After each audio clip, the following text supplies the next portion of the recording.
Շնորհակալ եմ Ազգային ժողովի մեծարգո նախագահ, Ազգային ժողովի նախագահի հարգելի տեղակալներ, հարգելի պատգամավորներ, կառավարության հարգելի անդամներ, հարգելի ներկաներ, սկսում ենք 2026 թվականի Հայաստանի Հանրապետության պետական բյուջեի նախագծի քննարկումները եւ առաջին բանը, որ ուզում եմ ընդգծել, հետևյալն է, ըստ էության առաջին անգամ է, երբ մենք Հայաստանի Հանրապետության բյուջեն քննարկում ենք Ադրբեջանի հետ հաստատված խաղաղության պայմաններում, այսինքն ըստ էության առաջին անգամ է, երբ որ մենք բյուջեն քննարկում խաղաղության պայմաններում եւ նաեւ առիթից ուզում եմ օգտվել եւ եւս մեկ անգամ վերահաստատել, որ 2025 թվականի օգոստոսի 8-ի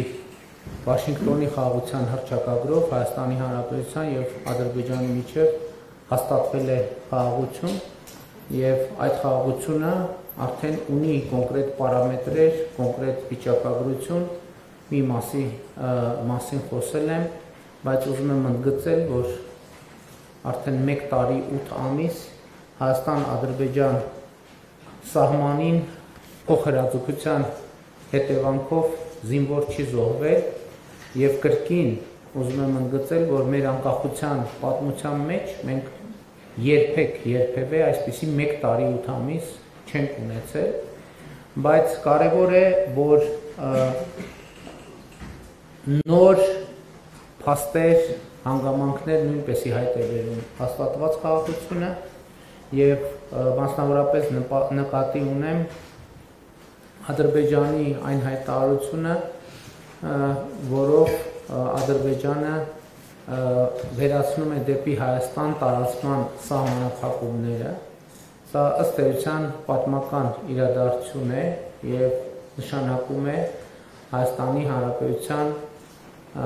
շրջափակման, հաղթահարման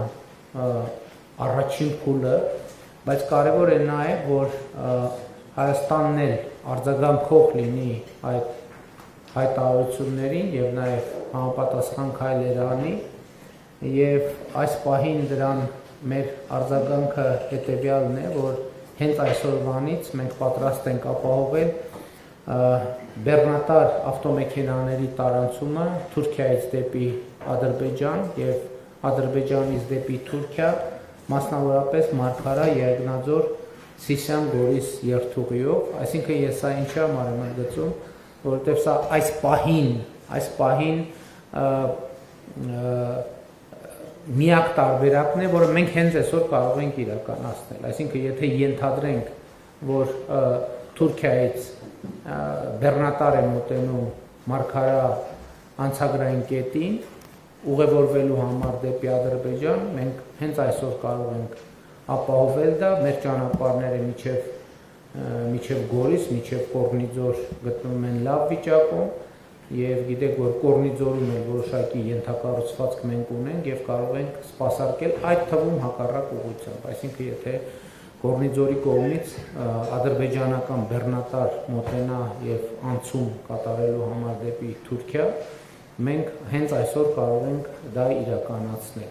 Մնացած հատվածով իհարկե մեր իրավիճակները Ադրբեջանի հետ մի քիչ տարբեր են, դուք տեղյակ եք, որ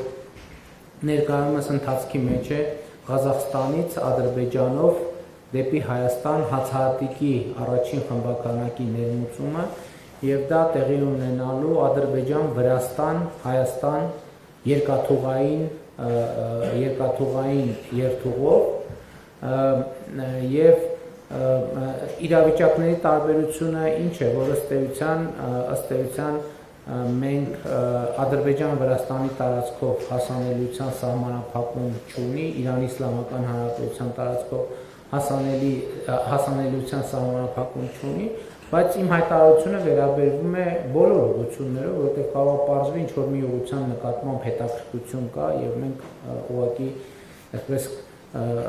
դահլիճային պայմաններում դա չենք արձանագրում, այսինքն ինչպես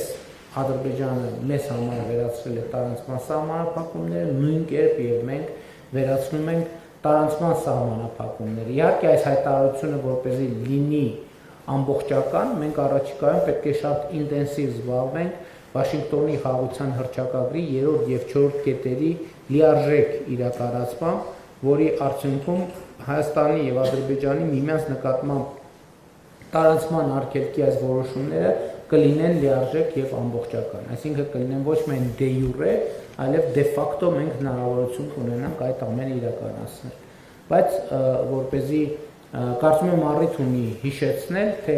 ինչի մասին է խոսքը Վաշինգտոնի հռչակագրի 3-րդ եւ 4-րդ հոդվածներում։ 3-րդ հոդվածը, որը մեջբերում ենք, մասնավորապես ասում է. մենք վերահաստատեցինք ներպետական երկկողմ եւ միջպետական փոխադրումների համար երկու երկրների, այսինքն Հայաստանի եւ Ադրբեջանի միջև հաղորդակցությունների բացման կարեւորությունը հիմնված պետությունների ինքնիշխանության, տարածքային ամբողջականության եւ իրավազորության հարգման վրա տարածաշրջանում ու նրա հարևանության հաղորդությունը, կայունությունն ու բարգավաճումը խթանելու նպատակով։ Այս ջանքերը կներառեն Ադրբեջանի Հանրապետության հիմնական մասի եւ Նախիջևանի ինքնավար հանրապետության միջև Հայաստանի Հանրապետության տարածքով անխոչնդոտ հաղորդակցությունը, Հայաստանի Հանրապետության համար միջազգային եւ ներպետական հաղորդակցության փոխադարձ առավելություններով։ Սա 3-րդ կետն է, իսկ 4-րդ կետում ասվում է. Հայաստանի Հանրապետությունը աշխատելու է Ամերիկայի Միացյալ Նահանգների եւ փոխադարձաբար համաձայնեցված երրորդ կողմերի հետ Հայաստանի Հանրապետության տարածքում Թրամփի ուղի հանուն միջազգային խաղաղության եւ բարգավաճման TRIP հաղորդակցության ծրագրի իրականացման շրջանակը սահմանելու նպատակով։ Մենք հաստատում ենք մեր վճռականությունը բարեխղճորեն ձեռնարկելու բոլոր միջոցները սույն նպատակին հնարավորինս արագ կերպով հասնելու համար։ Ցանկանում եմ տեղեկացնել, որ ներկայումս Միացյալ Նահանգների հետ բավական ինտենսիվ աշխատանք է տեղի ունենում նախագծի իրականացման շուրջ։ Իհարկե նախագիծը մեզ համար եւ տարածաշրջանի համար նոր է, ինքը ունի բազմաթիվ նրբություններ եւ ես համոզված եմ, որ մենք հնարավոր ամենաարագ ժամկետներում այդ խնդիրները կքննարկենք, լուծումները կգտնենք եւ իրականացնենք այդ ծրագիրը, բայց ելի կրկին հարգելի ներկաներ, ազգային ժողովի մեծարգո նախագահ, նախագահի հարգելի տեղակալներ, կառավարության հարգելի անդամներ, ազգային ժողովի հարգելի պատգամավորներ, հարգելի ներկաներ, շատ կարևոր է արձանագրել, որ ըստ էության սա մենք պետք է անընդհատ ասենք, որովհետև հիմա կասեմ նաև, թե ինչու պետք է անընդհատ ասենք, որ խաղաղությունը Հայաստանի եւ Ադրբեջանի միջև հաստատված փաստ է։ Դա հաստատված փաստ է։ Եվ մենք պետք է նաև հարաբերվենք այն իրավիճակի հետ, որ խաղաղությունը մեզ համար անծանոթ երևույթ է, հասկանում եք, անծանոթ երևույթ։ Հայաստանի Հանրապետությանը ծանոթ չէ, թե ինչ է նշանակում խաղաղություն, որովհետև Հայաստանի Հանրապետությունը իր անկախության առաջին օրից եղել է կոնֆլիկտի մեջ։ Նույնիսկ անկախության նախորդող բավական երկար ժամանակաշրջանում ըստ էության մենք ապրել ենք կոնֆլիկտային միջավայրում եւ ապրել խաղաղության պայմաններում, ունենալ խաղաղության պայմաններին համարժեք ընկալում եւ մտածողության ձևեր, դա պարզ խնդիր չի եւ մենք պետք է շատ ուշադիր լինենք այդ խնդիրը լուծելու համար եւ սա կարևոր բաղադրիչ է խաղաղության նկատմամբ խնամք տանելու անհրաժեշտության առումով, որովհետեւ մենք պետք է հաստատված խաղաղության նկատմամբ խնամք տանենք, որպեսզի այն ուժեղանա, ամրապնդվի, դառնա առավել ինստիտուցիոնալ։ Իհարկե, այս հարցում մենք աշխատում ենք, շարունակում ենք աշխատանքը Ադրբեջանի հետ, շարունակում ենք աշխատանքը դիվանագիտական խողովակներով, նաև տարբեր մակարդակների շփումներ են տեղի ունենում, վերջերս ազգային ժողովի նախագահի հանդիպումը տեղի ունեցավ Ադրբեջանի Միլի Մեջլիսի նախագահի խոսնակի հետ, նախորդիվ փոխվարչապետերի մակարդակով գործող աշխատանքային խմբերի հանդիպումը տեղի ունեցավ, նաև ամենօրյա ըստ էության աշխատանք է տեղի ունենում հեռավար ձևաչափով եւ սա ըստ էության արդեն մեր առօրյայի նախկինում էլ Ադրբեջանի հետ մեր հարաբերությունները մեր ամենօրյա առօրյայի անբաժանելի մասն է։ Հիմա տարբերությունն է նա, որ խաղաղության օրակարգն է, Ադրբեջանի հետ խաղաղությունն է մեր ամենօրյա աշխատանքի անբաժանելի մաս։ Եվ այս առումով, քանի որ 2026 թվականի պետական բյուջեի նախագիծն են քննարկում, ուզում եմ ընդգծել, որ 2026 թվականը վճռական նշանակություն է ունենալու խաղաղության համար, որովհետև հունիսին տեղի ունենալու հերթական խորհրդարանական ընտրություններ եւ այդ ընտրությունները ըստ էության ունեն մի առանցքային հարց, որի պատասխանը պետքա տրվի եւ Հայաստանի Հանրապետության ժողովուրդը իր ընտրությամբ պետք է տեր կանգնի խաղաղությանը։ Սա ըստ էության այդ առաջիկա ընտրությունների առանցքային քաղաքական իմաստը եւ նպատակն է, համենայն դեպս կառավարության տեսակետից, բայց ոչ միայն կառավարության տեսակետից։ Պիտի ընդգծեմ, որ հարցը այդպես է եւ կառավարության տեսակետից եւ պատմական տեսակետից եւ բոլոր հնարավոր մյուս տեսակետներից, այսինքն 2026 թվականի խորհրդարանական ընտրությունների առանցքային հարցադրումը հետեւյալն է կամ անհրաժեշտությունը հետեւյալն է Հայաստանի Հանրապետության ժողովուրդը իր ընտրությամբ պետք է տեր կանգնի խաղաղությանը։ Հակառակը Հայաստանը յետ գլորելն է կոնֆլիկտի եւ ֆորպոստի տրամաբանության մեջ։ Ուզում եմ ընդգծել, որ խաղաղությանը տեր կանգնելով Հայաստանի ժողովուրդը տեր կկանգնի նաեւ իր անկախության այս նորընծա մակարդակին, իր ինքնիշխանությանը, իր պետությանը եւ ես հիմա խուսափում եմ ասել տեր կկանգնի նաեւ իր ապագային, որովհետեւ կարծում եմ, որ ապագան հիմա է։ Մենք հիմա սովորաբար ապագան ընկալում ենք որպես ինչ-որ հեռավար մի բան, բայց նաեւ ուզում եմ վերադառնալով, քանի որ ընտրությունների կոնտեքստում եմ հարցը դիտարկում, 2021 թվականին մենք ընտրություններին կառավարող քաղաքական ուժը ընտրություններին մասնակցեց ապագա կարգախոսով։ Հիմա մենք այսօր ապրում ենք այդ ապագայի մեջ։ Էսա այդ ապագան, որի մասին մենք խոսում ենք, հարգելի գործընկերներ։ Ապագան այլևս վաղը չէ։ Եվ իմիջիայլոց շատ հետաքրքիր է, որ այդ կարգախոսը երևի ինտուիտիվ ճիշտ է ձևակերպվել։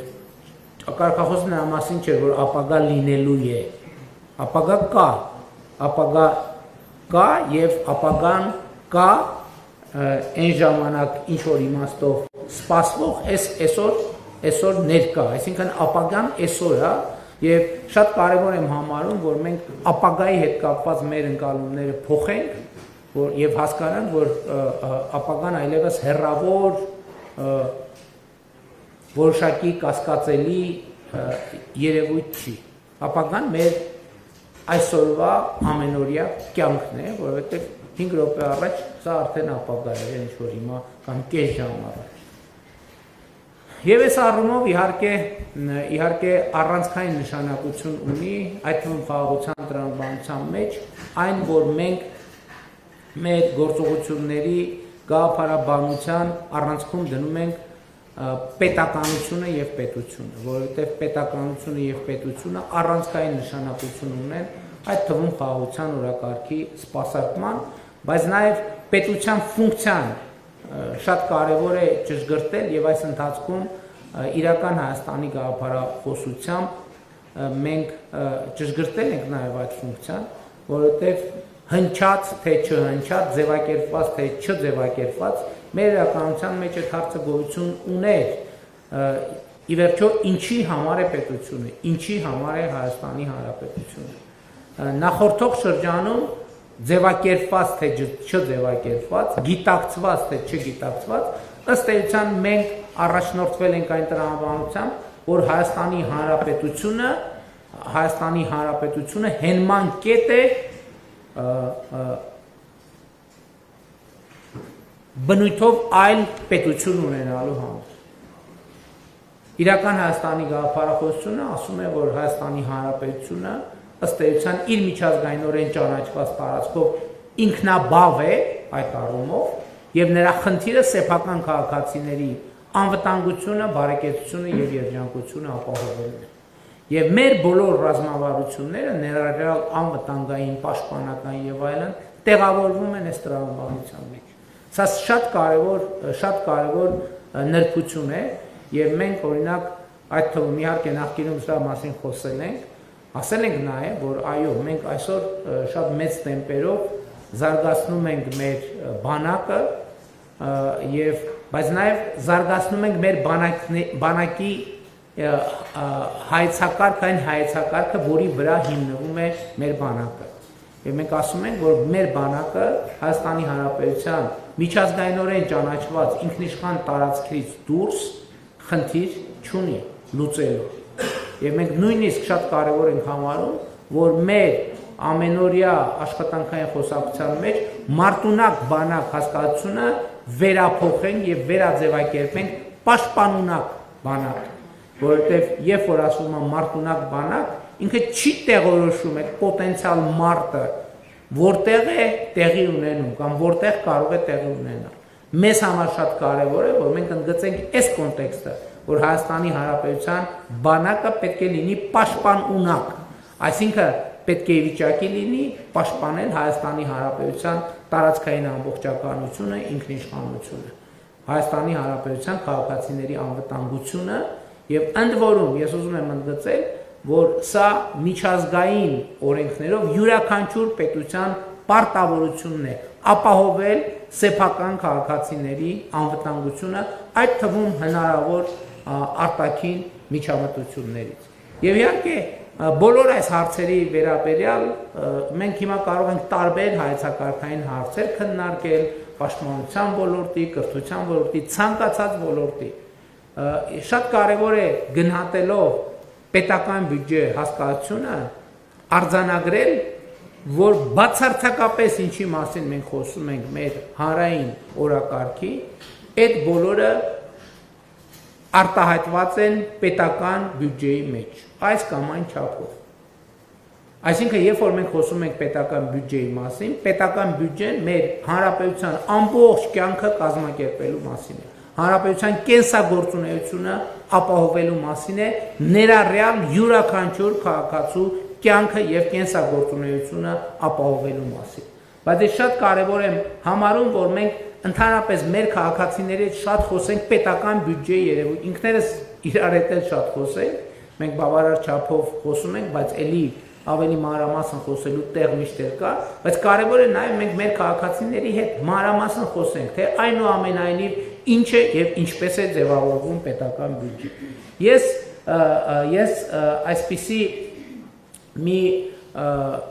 մտավարժանք եմ արել այսօր փորձելու համար մեր քաղաքացիներին եւ ավելի պատկերավոր մաքսիմալ բարձ ներկայացնելու, թե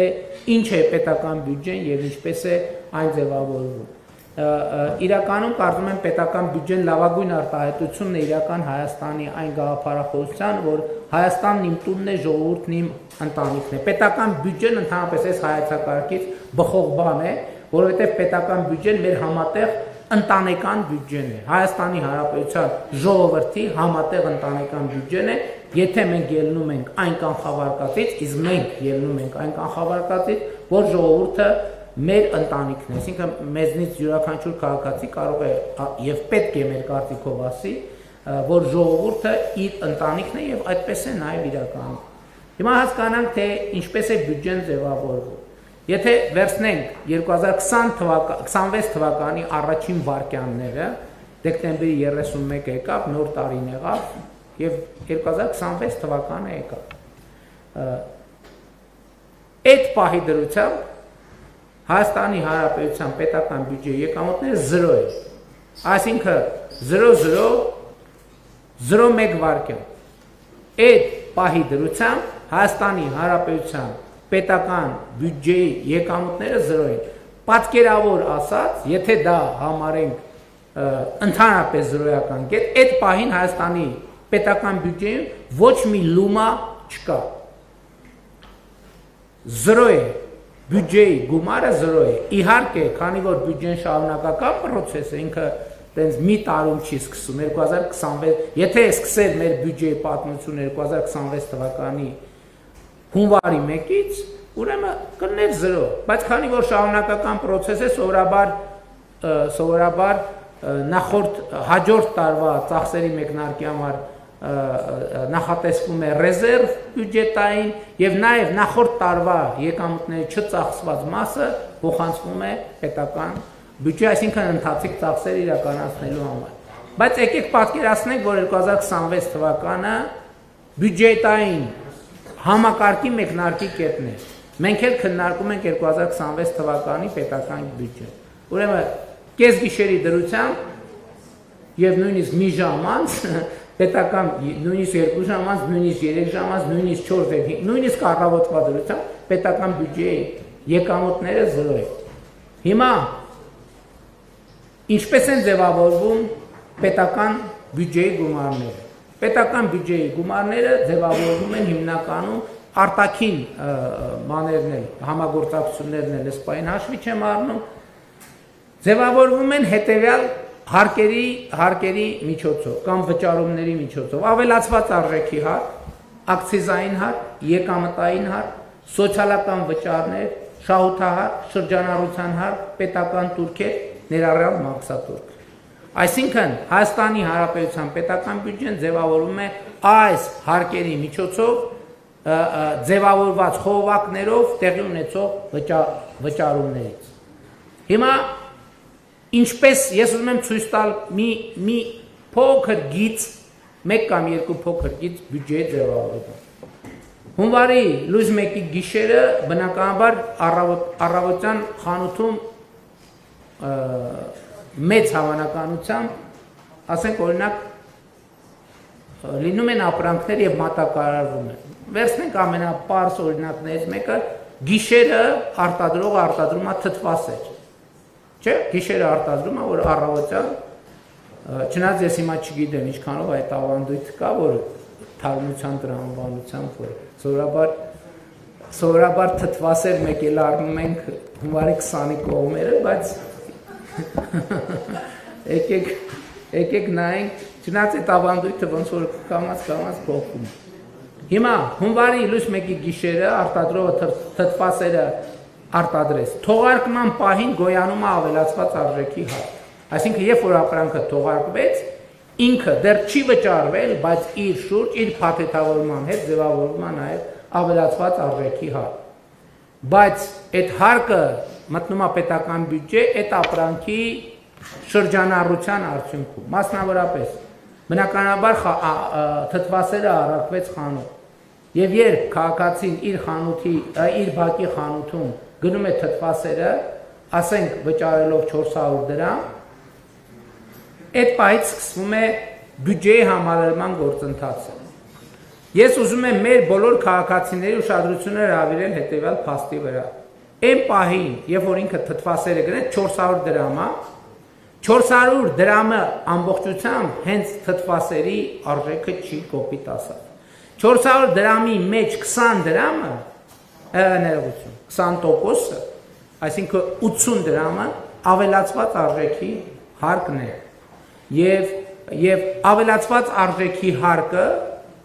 պետական բյուջե, ես հիմա չեմ կանգ առնի ավելացված արժեքի հարկի այդ հաշվեգրումների եւ այլնի վրա, հա, պարզ բան անեմ, մասնագետները խոժորված ինձ են նայում, որպեսզի այդ նրբությունները չեմ ընդգծի, թե ինչպես է բանը, ինչ անում է։ Ավելացված արժեքի հարկը առանձնահատկություններ ունի, որովհետև բոլորը չէ, որ այդ թթվասերի 400 դրամանոց 20%-ը կարա շրջանառվի, բայց բոլորը չէ, որ 20% են վճարում։ Այսինքն այդ 20%-ը հետո ով ինչքան վճարեց, բաշխվում է որևէ ինչ բարդ մեխանիզմերով։ Բայց շատ կարևոր է, որ քաղաքացիները արձանագրեն, որ այդ թթվասերը երբ որ իրան գնեցին, 20%-ը ավելացված արժեքի հարկն է։ Եվ որպեսզի, այսինքն քաղաքացին չի կարող որևէ ձևով գնի թթվասեր Հայաստանում, որ իր գնած գնի մեջ 20% ավելացված արժեքի հարկը ներառված չլինի։ Ըստ էության ամեն ինչ, բացառությամբ կարող են լինել ապրանքներ, որոնք ավելացված արժեքի հարկից չէ, նույնիսկ շրջարկի դեպքում, այսա շրջարկին առանձին կանդրադառնում։ Գնի մեջ ավելացված արժեքի հարկը ներառված, այսինքն չկա տարբերակ, որ մենք որևէ բան գնենք եւ հարկը չվճարենք։ Այստեղ խնդիրը ուրիշ բանի մեջ է, թե ինչքանով է այդ շրջանառությունը ոչ ստվերային, որպեսզի արձանագրվի, որ քաղաքացու վճարած ավելացված արժեքի հարկը մտնի պետական բյուջե։ Սա շատ կարևոր նրբություն է։ Այսինքն քաղաքացին այսպես թե այնպես վճարում է, այլ բան, որ ստվերային տնտեսության դեպքում քաղաքացու արդեն իսկ վճարած հարկը գնում է մասնավոր անձի գրպան, իսկ երբ որ շրջանառությունը ստվերային չի, այդ հարկը մտնում է պետական բյուջե։ Այսինքն ես ուզում եմ էլի ընդգծեմ, քաղաքացին տալիս է գումարը բյուջեին, բայց եթե շրջանառությունը ստվերային է, բյուջեին տրված գումարը գողացվում է, կոպիտ ասած, իհարկե, գողացվում է ուրիշների կողմից։ Եվ ահա այս շրջանառության ոչ ստվերայնությունը ապահովելու համար շատ կարևոր է, որ թթվասերը գնելու պահին խանութը դուրս գրի ՀԴՄ, այսինքն մեր մանրածախ առևտրի ոլորտում ստվերային շրջանառությունը կանխելու ձևը հաշվիչ դրամարկային կտրոնն է, եւ հաշվիչ դրամարկային կտրոնը երկու պատճառով է կարևոր։ Առաջինը նախ դա հնարավորություն է տալիս, որ թթվասերից շրջանառությունը լինի ոչ ստվերային, որպեսզի ի վերջո այն 20% ավելացված արժեքի հարկը վճարվի, եւ բացի դա թթվասեր վաճառողը առնվազն շրջանառության հարկ պետք է վճարի, եւ շրջանառության հարկը գոյանում է ՀԴՄ-ների կուտակման արդյունքում ձևավորված արձանագրված շրջանառության չափից։ Եվ եթե ՀԴՄ չի բաց թողնվում, իհարկե կան բարեխիղճ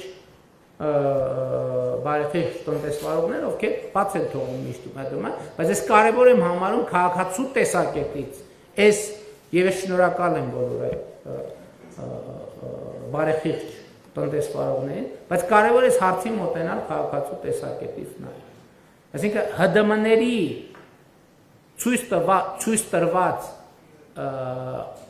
բացահայտած շրջանառության արդյունքում է նախ որոշում, թե տնտեսվարողը շրջանառության հարկի դաշտում է գործում, թե ավելացված արժեքի հարկի դաշտում է գործում։ Սա կարևոր նրբություն է։ Այսինքն, բայց նույնիսկ ճիշտ շրջանառությունը ցույց տալու համար կարևոր է, որ հաշվից դրամարկային կտրոն դուրս գրվի։ Հաջորդը թթվասեր արտադրողը իր աշխատողներին պետք է վճարի աշխատավարձ։ Բնականաբար այդ աշխատավարձը այդ 400 դրամներից է գոյանում, բայց որի արդյունքում պետք է աշխատողների փոխարեն վճարի 20% եկամտային հարկ եւ սոցիալական վճար։ Եկամտային հարկը մեր պետական բյուջեի եկամտային կարևոր տողերից մեկն է, բայց նաեւ ուզում եմ մեր քաղաքացիներին հիշեցնել, որ մենք եկամտային հարկի վերադարձի համակարգ ունենք եւ 2018 թվականից մինչեւ այսօր 64000 ավելի քան 64000 բնակարաններ են վաճառվել, գործարք է ներողություն, 64000 շահառուներ առաջնային շուկայից բնակարան ձեռք բերելու համար ստացել են տասնյակ միլիարդ դրամների եկամտային հարկ են վերադարձվել նրանց 2024 թվականին, եթե հիշողությունս չի դավաճանում, 70 միլիարդ դրամի կարգի գումար ենք մենք վերադարձրել, կամ 70, այս տարի կհասնենք 100 միլիարդ։ Հաջորդը թթվասեր արտադրողը տարվա ընթացքում իր գործունեության արդյունքում ունեցած շահույթի դիմաց պետք է վճարի շահութահար։ Ներմուծման պարագայում, որովհետև կոմպոնենտներ են ներմուծում, նաև կարող են հումք ներմուծել, պետք է վճարի նաև մաքսատուր։ Եթե արտադրողը արտադրում է, ասենք, ոչ թե թթվասեր, այլ օղի, պետք է վճարի նաև ակցիզային հարկ։ Ահա, հարգելի գործընկերներ, պետական բյուջե նոր տարվա գիշերից լինելով 0 սենց է ձևավորվում։ Այսինքն մեր բոլորի կենսագործունեության արդյունքում, մեր բոլորի աշխատանքի արդյունքում։ Եվ հետևաբար շատ է բյուջեն, թե քիչ, ըստ էության արտահայտում է այն, թե մենք ինչպես ինչ արդյունավետությամբ եւ ինչքան ենք աշխատել, բոլորով, բացարձակապես բոլորով, կառավարություն, քաղաքացիներ, խորհրդան, բոլորով, պետական բյուջեն մեր համատեղ աշխատանքի արդյունավետության արգասիքը եւ արդյունքն է։ Ընդ որում, ուզում եմ ընդգծել, բայց պետական բյուջեով այդ թվում ապահովում են բոլորի կարիքները, Հայաստանի Հանրապետության բոլոր քաղաքացիների բազմաթիվ կարիքներ ապահովում են Հայաստանի Հանրապետության պետական բյուջեից։ Ընդ որում, ես էլի ուզում եմ վերադառնալ իմ այն պնդմանը, որ Հայաստանի Հանրապետության որևէ քաղաքացի, որևէ ընտանիք ինքը իր բարեկեցության համար ավելի մեծ ծախս չի անում, քան դա անում է պետական բյուջե։ Եվ ընդհանրապես, եթե Հայաստանի Հանրապետության պետական բյուջեն եւ համայնքային բյուջեները պատշաճ եկամտային եւ ծախսային հոդվածներ չունենան, Հայաստանի Հանրապետության, խնդրում եմ ուշադրություն դարձրեք, Հայաստանի Հանրապետության որևէ քաղաքացու բարեկեցությունը հնարավոր չի, անհնար է, բացի Հայաստանի Հանրապետության պետական բյուջեի եւ համայնքային բյուջեի բացակայության կամ պատշաճ եկամտային եւ ծախսային հոդվածներ չունենալու դեպքում որևէ քաղաքացու բարեկեցությունը ուղղակի անհնար է։ Ես ուզում եմ դրա համար բերել իմ սիրած մի օրինակ։ Ասենք մարդ կարող է ասի, բայց ինչ կապ ունի ինձ հետ պետական իմ բարեկեցության հետ, ինչ կապ ունի պետական բյուջեի ծախսային հոդվածը։ Ես շատ փող ունեմ, ինձ համար դղյակ եմ կառուցում, աննկարագրելի դղյակ եմ կառուցում, հրաշք։ Կարող է լինել այսպիսի դեպք, այո, կարող է լինել, բայց կարող է կառուցել այդ քաղաքացին։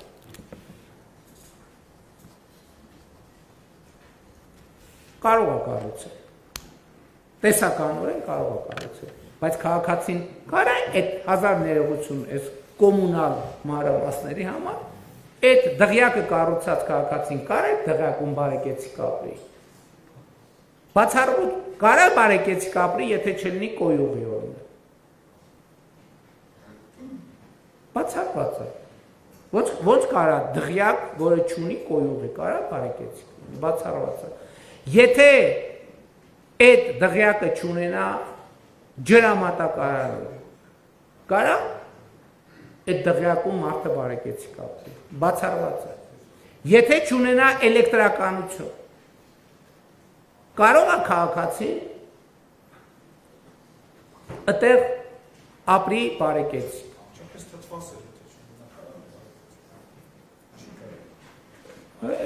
Դե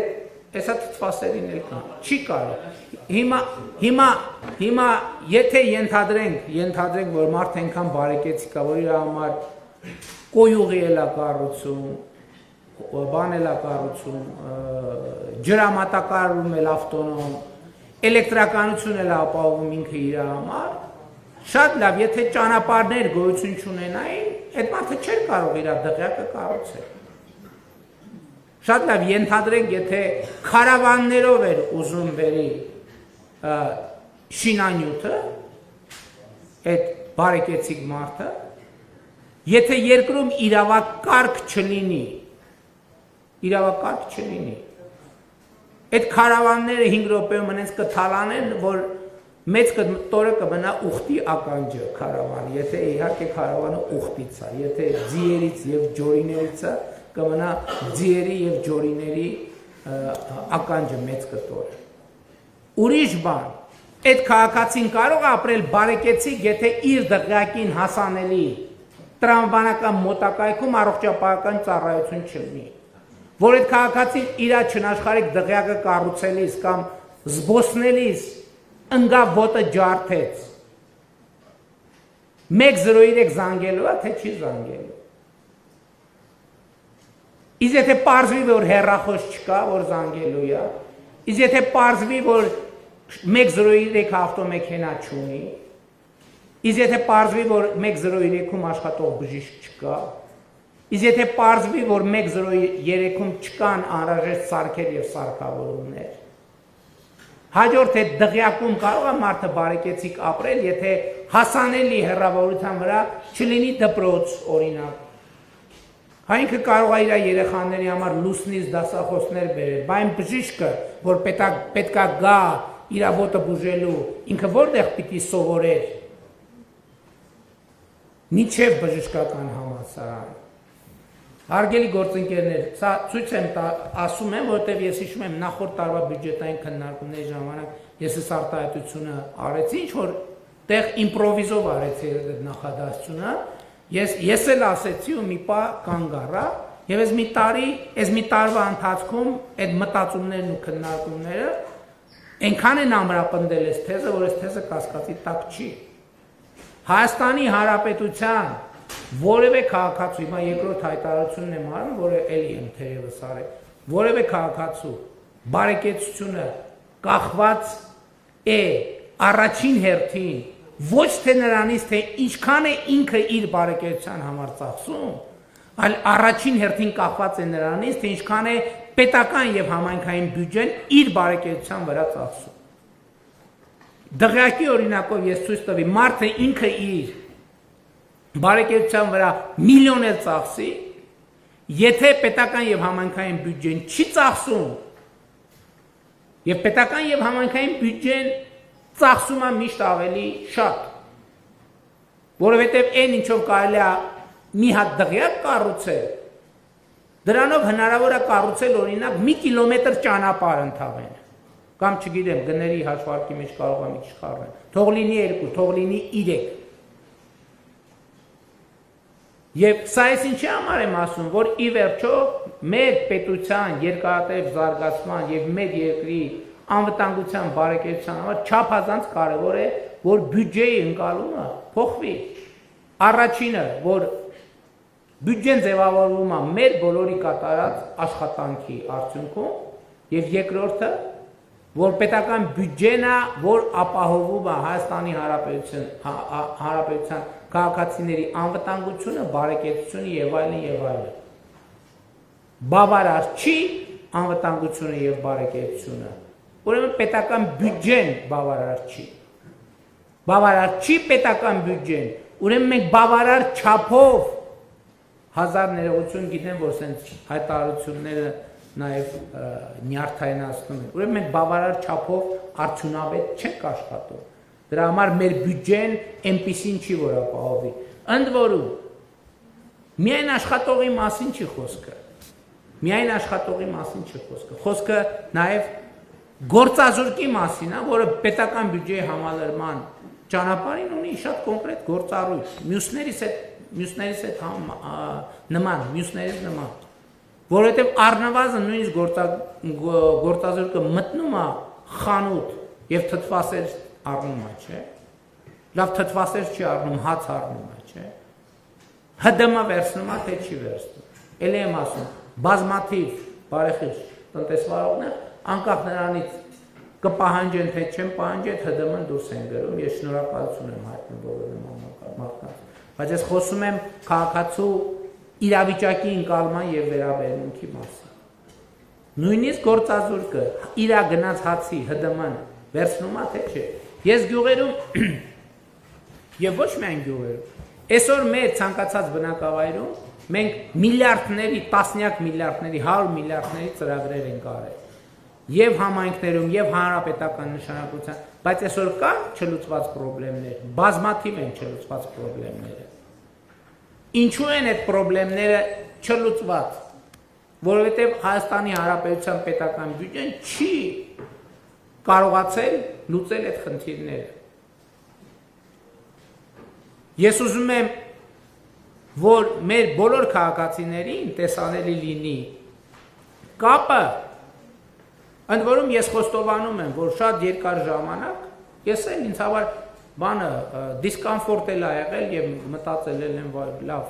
ինչ ՀԴՄ ուզեմ, չուզեմ, այսինքն սա բոլորիս ա վերաբերում, ոչ մեկ թող գլուխ չգովա, ասի ես միշտ վերց, ես հիմա կարող եմ ասել, որ միշտ վերցնում եմ, միշտ, չկա տենց տարբերակ, որ չվերցնեմ, բայց սա նոր գործելակերպ ա նաև ինձ համար, այս գիտակցությունից, հիմա բոլոր գյուղերում, քաղաքներում, թաղամասերում, երբ որ մարդկանց ես հարցնում եմ, ասում եմ, կան ձեր գյուղում, օրինակ, կամ քաղաքում, կամ թաղամասում չլուծված պրոբլեմներ, ասում են կա, ասում եմ ինչքան պետք կլինի գումար, այսինքն առանց գումարի հնարավոր չի, չէ, պրոբլեմը լուծել եւ այդ գումարը պետք է լինի բյուջետային։ Ընդ որում, մեր փորձը ի՞նչ է ցույց տալիս։ Երբ որ գումարը բյուջետային չի, գումարը ծախսվում է եւ պրոբլեմը չի լուծվում։ Մենք այսօր ունենք բազմաթիվ հանրապետությունում կառուցված բարեգործական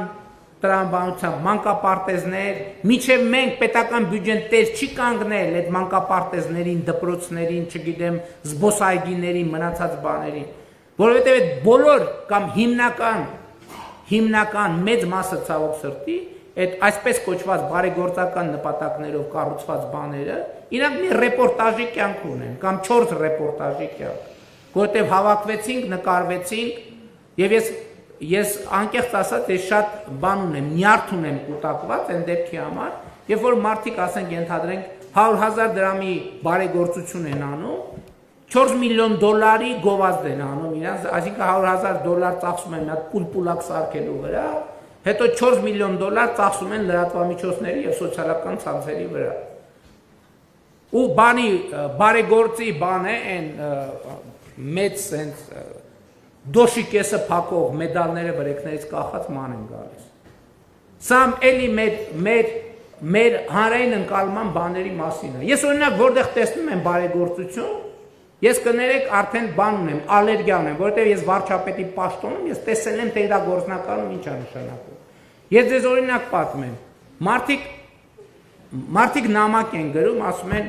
բան մեր գյուղի մանկապարտեզը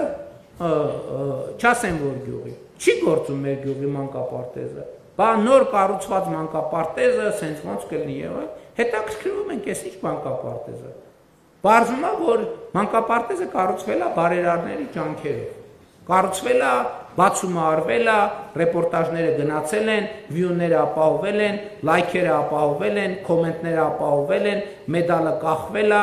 անունները քանդակվել է պատերին, ոսկետար բանի ադամանդակուր եւ այլն ու բանը պարզա երեկոյան ընթրիկ առավոտյան խաշ եւ բոլորը արդեն ծրվել են եւ դրանից մի ամիս հետո մանկապարտեզը փակվել է ինչու որովհետեւ հոսանքի պարտք ունի եւ պարզ չի ով պետք է վճարի ջրի պարտք ունի աշխատողները աշխատել են բա ով է վճարելու իրանց աշխատավարձը Եվ այլն եւ այսպես շարունակ։ Իհարկե հիմա այդ մանկապարտեզը գործում է, որովհետեւ կառավարությունը իր որոշումներով դա դրել է այդ թվում համենքային եւ մենք այդ պահից արգելել ենք, հույս ունեմ, ես գոնե այդպես եմ հանձնարարել, արգելել ենք ցանկացած նախագիծ, որը կառավարության սահմանած ստանդարտի մեջ չի, որը այդ թվում համենքային կամ պետական բյուջեի տրամաբանության մեջ է դրված եւ այդ տրամաբանության մեջ է աշխատում։ Եվ հետևաբար հարգելի գործընկերներ պետական բյուջեն յուրաքանչյուր ընտանիքի բարեկեցության վրա ավելի շատ գումար է ծախսում, քան ցանկացած առանձին վերցրած ընտանիք։ Եվ ուզում եմ նաև ասել, այո, ես հասկանում եմ մի վիճակագրություն էլ ասեմ, որը էլի ասել եմ, նորություն չի։ 2025 թվականի առաջին կիսամյակի արդյունքներով մենք բյուջեի եկամտային մասը 25 թվականի 2018 թվականի համեմատ ավելացրել ենք 781 միլիարդ դրամով կամ 136%։ Այսինքն սա ինչ է նշանակում, որտեղ այս տոկոսներն էլ երբեմն լավ չի ընկալվում։ Սա նշանակում է, որ 2018 թվականի առաջին կիսամյակի բյուջեի կողքը եկամուտների, մի հատ էլ նույն չափով եկամուտներ են ձևավորվել, այսինքն մի հատ էս բաժակը կար 2018 թվին, մի հատ էլ սրա նման բաժակ կողքը նույն ձևի հայտնվել է, պլյուս 36%։ Ինչ? Արաղ, ինչի արաղի հենց։ Շատ լավ, համաձայն եմ։ Այսինքն, ես նկատի ունեմ, այս պրոցեսը գնում է, բայց էլի եմ ասում, սա կառավարության ջանքն է, ոչ միայն։ Ես կրկին ուզում եմ շնորհակալություն հայտնել մեր բոլոր այն տնտեսվարողներին, ինչպես ասում եմ, աշխատող արդյունք ստեղծող եւ հարկերը վճարող մեր բոլոր տնտեսվարողներին։ Ես հիմա ուզում եմ նաեւ շնորհակալություն հայտնել մեր բոլոր այն քաղաքացիներին, ովքեր կապ չունի 10 դրամի, թե 10,000 դրամի, թե 110,000 դրամի առևտուր են անում, առանց ՀԴՄ կտրոնի խանութից դուրս չեն գալիս։ Հատուկ շնորհակալություն եմ ուզում հայտնել բոլոր այդ քաղաքացիներին։ Բայց ես նաև ուզում եմ շնորհակալություն հայտնել հատուկ պետական բոլոր եւ համայնքային այն ծառայողներին, ովքեր իրենց գործունեությամբ ամենօրյա աշխատանքով ջանք են ներդնում ստվերային տնտեսությունը կրճատելու եւ պատշաճ հարկային հավաքագրումները ապահովելու համար։ Եվ սա չափազանց կարևոր կոնտեքստ է եւ նաեւ ուզում եմ մենք խոսենք այն առանցքային ծրագրերի մասին, հիմա գումարը հավաքեցինք հունվարի 1-ի թթվասերը առանք, ՀԴՄ վերցրինք, հարկը վճարեցինք, ինչ են 26 թվի, ինչ են կանելու, որ նա մեր բյուջեի առանձնահատկությունը, նախ, բյուջեն իմիջայլոց, էդ էլ է շատ կարևոր արձանագրում, ես այն չի համար եմ ասում, որ մենք հասկանանք, որ ոչ թե բյուջեն ճամպրուկներ են կամ սենյակա, որի մեջ փողերը դրած է եւ բանալին էլ ֆինանսների նախարարի կամ վարչապետի կամ կենտրոնական բյուջեն կանխատեսում է, ընդհանրապես կանխատեսում է, թե մենք ինչքան ենք աշխատելու նախորդող շրջանի փորձի եւ տնտեսական եւ քաղաքական process-ների վերլուծության հիման վրա։ Այսինքն ես ուզում եմ մենք շատ լավ հասկանանք, տեն սենյակ չկա, որտեղ այդ փողը դրած է։ Չնայած ասում եմ, կան ռեզերվներ, որոնք բանկային հաշիվներում, կենտրոնական բանկում կառավարությունը պահում է, կան վարկային միջոցներ, բայց մեծ հաշվով բյուջեն հոսք է, բյուջեն ամենօրյա աշխատանք է եւ ամենօրյա աշխատանքի արդյունքում ապրանքների, ծառայությունների, արտադրանքի շրջանառության արդյունքում ձևավորված հարաբերությունների կողմից արտահայտված դրամական միջոցների հոսք է։ 2026 թվականի պետական բյուջեի եկամտային մասը ըստ էության մենք նախատեսում ենք, որ կավելացնենք 253.4 միլիարդ դրամով կամ 8.9%-ով, պարոն Հովհաննիսյան, զուգահեռ նայեք, հանկարծ տողերը չխառնենք։ Հիմա բայց կարևոր է նաև արձանագրել, թե 26 թվին ինչ առանձնահատուկ ծրագրեր մենք ունենք, բաց են սովորական ծրագրերը, որ բյուջեով պետք է ապահովենք։ Ամենակարևոր նորություններից մեկը կներդրվի առողջապահության համընդհանուր ապահովագրության համակարգը եւ 2026 թվականին ըստ էության քաղաքացիները դրա հետ կապված որևէ ծախս չեն նկատի, որովհետեւ ծախսերը ամբողջը կանի կառավարությունը ադապտացիոն է շրջանում, բայց օրինակ մինչև 18 տարեկան երեխաների, այսինքն կանի էլի կառավարությունը քաղաքացիների միջոցով քաղաքացիների վճարած հարկերի ծախսման արդյունքում, բայց նաև հետագայում կառավարությունը նախատեսում է, որ պետք է ապահովի մինչև 18 տարեկան երեխաների, օրինակ 65+ տարեկի թոշակառուների առողջապահության ապահովագրություն եւ նաեւ որոշակի սոցիալական խմբերի։ Որոշակի սոցիալական խմբեր ասելով պետք է նկատի ունենալ նաեւ, որ մենք անապահովության գնահատման մեր համակարգերը փոխում ենք եւ այդ համակարգերի փոփոխության հայեցակարգային իմաստը եւ նպատակը այն է, որ մենք մարդուն ոչ թե քաջալերենք չաշխատել, այլ քաջալերենք աշխատել։ Տեսեք հիմա, օրինակ սոցիալական ապահովության թեման շատ շահարկվում է, Բայց մենք էս էլ պետք է, ես ինչի եմ ցույց տալիս բյուջեի ձևավորման այս համակարգը։ Որտեղ պետք է հասկանանք, որ բյուջեն, որով այդ թվում բանը արվում, վճարվում է անապահովության նպաստը, գործազրկության նպաստը վճարվում է աշխատող մարդկանց հաշվին։ Այսինքն, եթե կարա չէ, եթե մի քաղաքացին իրավունք ունի, ասի, որ գիտեք, ինչ ես չեմ աշխատում, կառավարություն, բերեք իմ ծախսերը հոգացեք, եթե մի քաղաքացի այդ իրավունքը ունի, իսկ իրավունք ունեն բոլոր քաղաքացիները։ Մենք էլ մի օր բոլոր քաղաքացիներն ասում են կառավարություն, դե որ տենց է, այս մի հոգու բոլոր հնարավոր ծախսերը հոգում եք, ես չեմ աշխատում, հոգացեք իմ ծախսերը։ Եկեք պատկերացնենք տեսական իրավիճակ,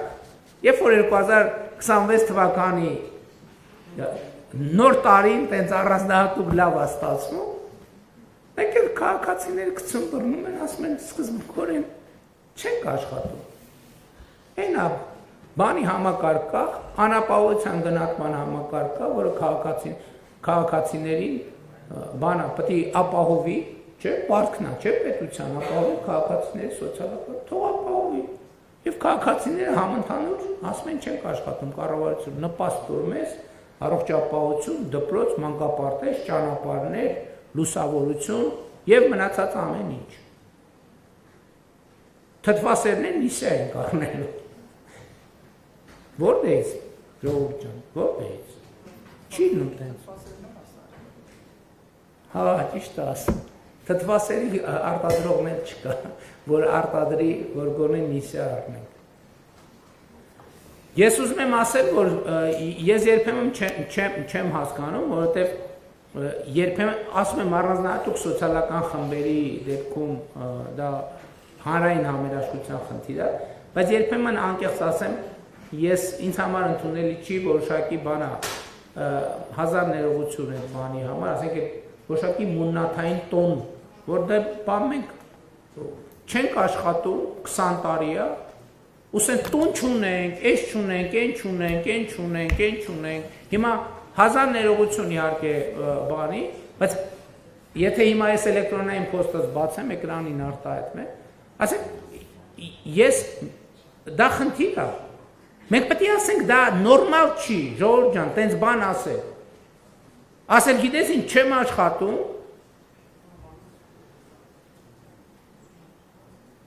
տուն չունեմ, ես չունեմ, խնդրում եմ ապահովել ինձ։ Չի լինում տեն ժողովուրդ ջան, չի լինում։ Դա նորմալ հանրային հարաբերություն չի։ Բայց ես այս առումով ուզում եմ նաև ընդգծել, որ էս է նաև պատճառը, որ մենք հայտարարում ենք, որ կրթությունը մեզ համար ռազմավարություն է, կամ կրթությունն է մեր ռազմավարությունը։ Որովհետև երբ որ նման դեպքերի մեջ խորանում ես, հասկանում ես ինչն է դրա պատճառը, հասկանում ես, որ դեպքերի 80%-ում խնդիրը կրթության մեջ է, կամ մարդիկ, ովքեր աշխատում են, բայց սոցիալական մինիմում չեն կարողանում ապահովել։ Ստեղ էլ է խնդիրը կրթության մեջ, որովհետև այդ մարդիկ օբյեկտիվորեն չունեն որակավորում ավելի բարձր աշխատավարձ ապահովող սեգմենտներում աշխատելու։ Եվ ես կարծում եմ, որ բյուջետային քննարկումները շատ լավ առիթ են, որպեսզի մենք այս բոլոր շերտերին անդրադառնանք։ Բայց վերադառնալով առողջապահության համընդհանուր ապահովության համակարգը, որից համոզված եմ, բյուջետային քննարկումների ընթացքում մանրամասներով կխոսի։ Կարևոր եմ համարում նաև ընդգծել, որ 55 միլիարդ դրամ տրամադրվելու է Ղարաբաղի մեր քույրերի եւ եղբայրների բնակապահովման եւ այլ կարիքների խնդիրների հասցեագրման համար։ Շարունակվելու է անկանխիկ եղանակով թոշակառուների ծախսերի ետվերադարձի համակարգը զարգանալու է եւ 2026 թվականին սա հասնելու է 20%-ի ներկայիս 12%-ի փոխարեն։ Ես ուզում եմ ընդգծել, մենք մի X պահից նախկինում մենք որդեգրեցինք քաղաքականություն, սա ըստ թոշակի բարձրացում է։ Բայց այո, նաև հանրային համերաշխության տրամաբանության մեջ մենք խնդրում ենք եւ մեխանիզմ ենք ստեղծում, որ այդ թվում թոշակառուները որոշակի ներդրում ունենան հենց իրենց եկամուտները ապահովելու գործում, որ վատ արգահատելի ոչ մի բան չկա դրանում։ Բայց հաջորդը մենք այս տարին ներդնելու ենք համընդհանուր ետ վճարի համակարգ։ Այսինքն բոլոր քաղաքացիները անկանխիկ առևտրի դեպքում իրենց առևտրի որոշակի տոկոս հետ են ստանալու։ Համակարգը կներդրվի, պարոն Հովհաննիսյան, 3.5%-ի մասն է, 2%-ի մաս,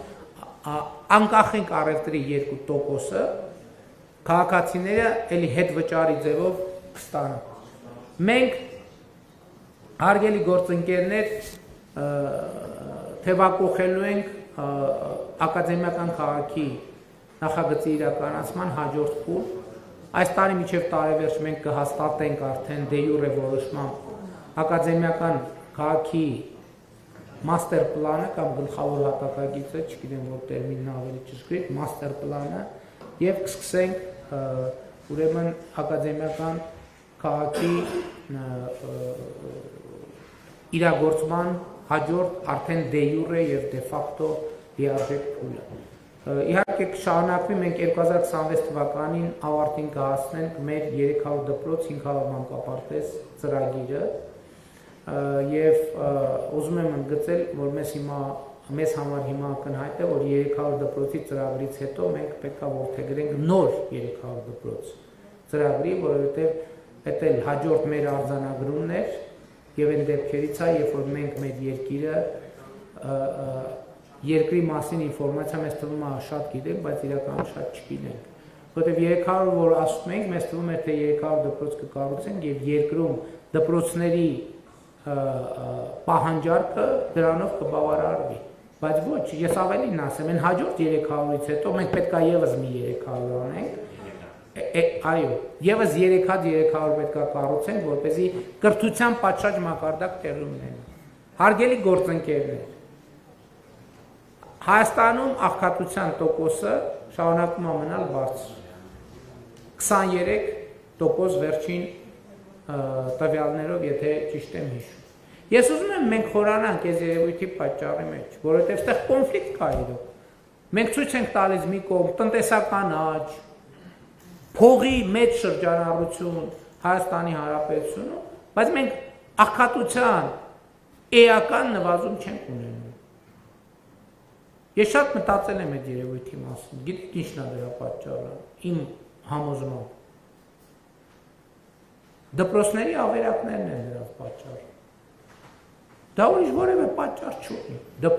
Ավերակ դպրոցները, այն որ հանրապետության երեխաների մի զգալի մասը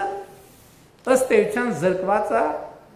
պատշաճ որակի կրթության իրավունքից։ Ուրիշ պատճառ դրա համար չկա։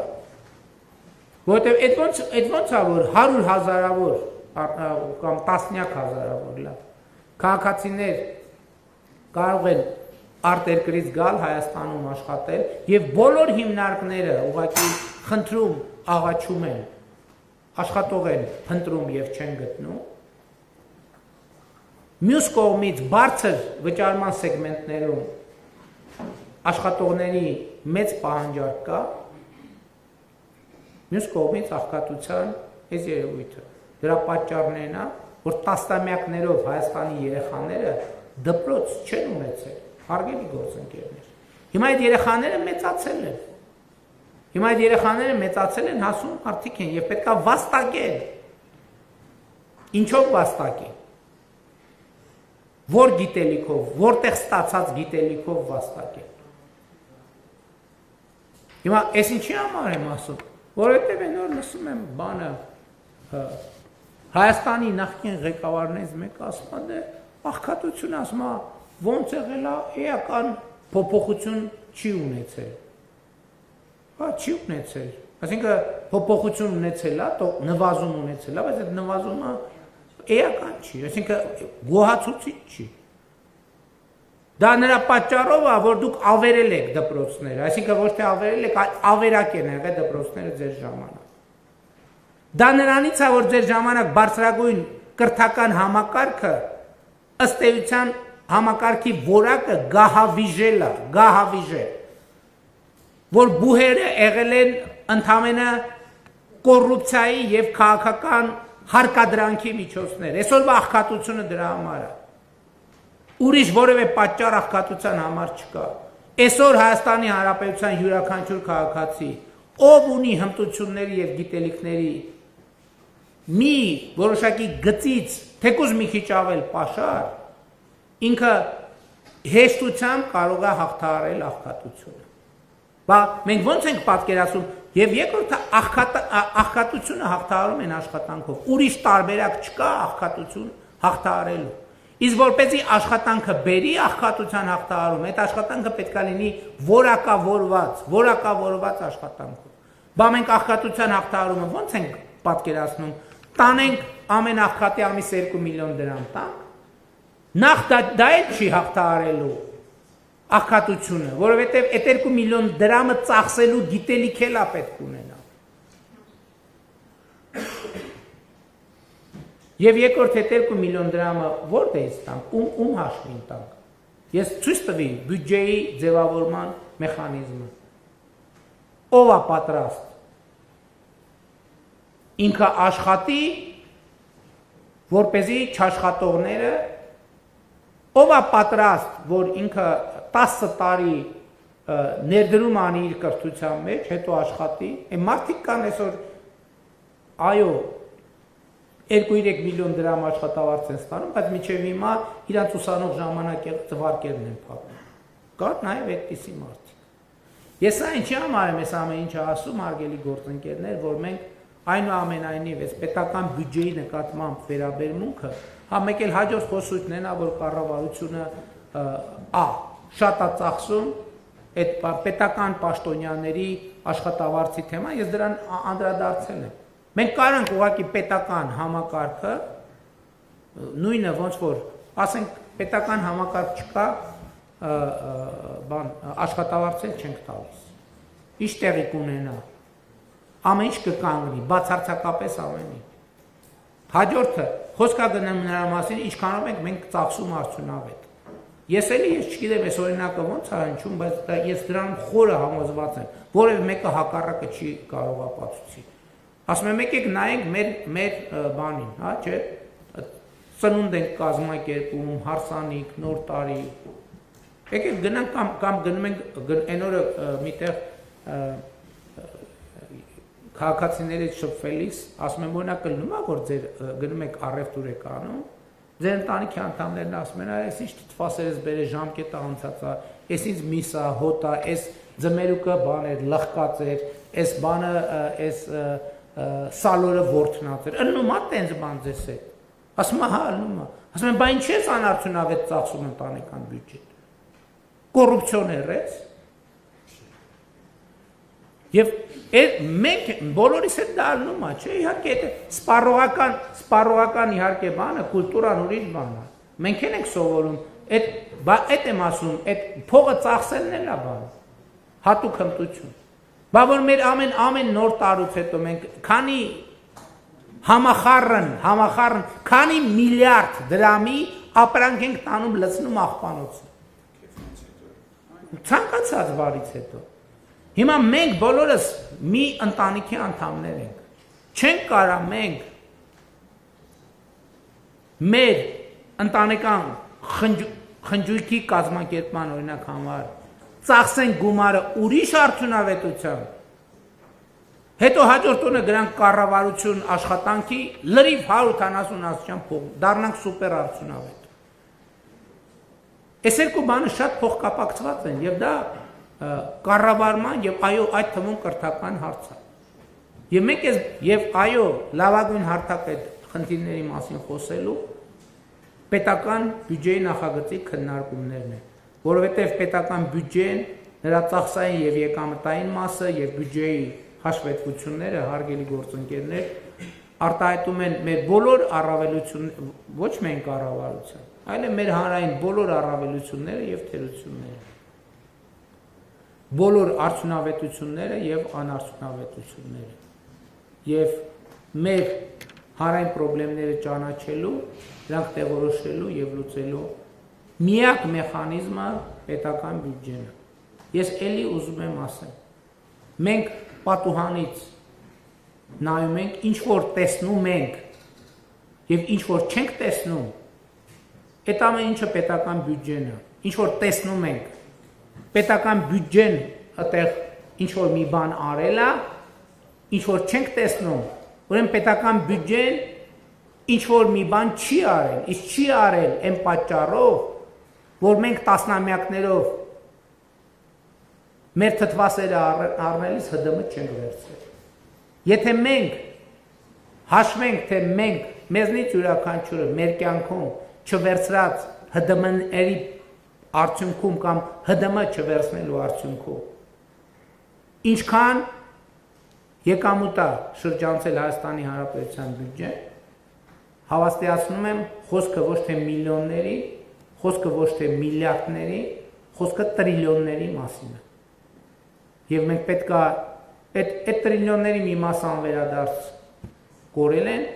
մի մասը ինչ-որ ձևով հնարավոր կլինի այդ թվում ապօրինի գույքի բռնագանձման եւ այլ մեխանիզմներով հետ բերել, բայց մեր խնդիրը հետեւյալն է, որ մենք այլևս այդ տրիլիոնները չկորցնենք եւ մենք կենտրոնացած մնանք այն թեմայի վրա եւ այն ընկալման վրա, որ Հայաստանի Հանրապետության պետական բյուջեն մեզնից յուրաքանչյուրի եւ մեր համընդհանուր ընտանեկան բյուջեն է։ Շնորհակալություն եւ հաջողություններ եմ մաղթում ազգային ժողովում բյուջեի նախագծի քննարկումներին։ Շնորհակալություն։ Շնորհակալություն։